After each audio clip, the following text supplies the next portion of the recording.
Hi, my name is Tara Bergener, and this is my Explore the World project. My Explore logo actually takes me back to the homepage, no matter where you are. And here I decided to add a accordion style uh, drop down. My header and my footer are consistent across all of my pages. I did use partials for that feature.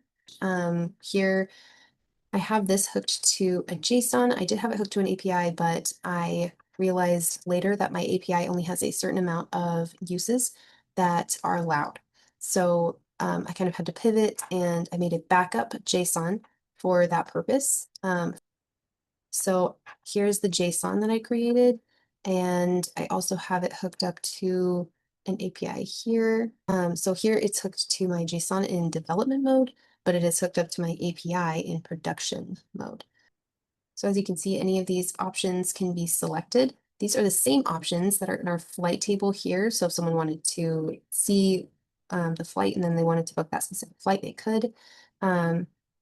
So you can just select. It does come up with the fields for that specific flight that match the flights in our table, and they cannot be changed. Then you can hit book my vacation. It will take you to a checkout page. I did utilize a cards JavaScript to populate my cards dynamically so that I could use one card template for all of the cards.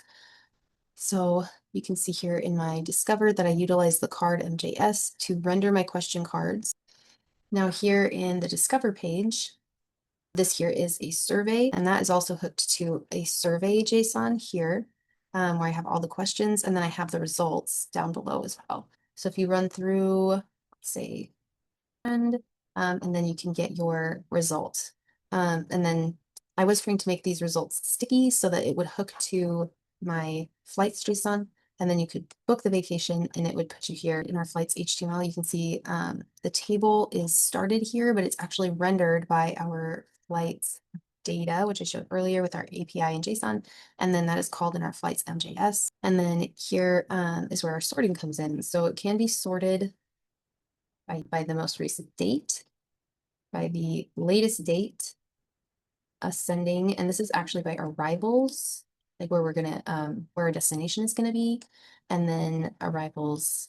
Going forward, things I would like to add, I would like to make these clickable links that take you to the booking page as well, making this a sticky object with those items, but still have the ability to change it if you would like to. And then I would like to add that same stickiness to a form in the checkout and give the user the ability to check out and buy those travel items as well.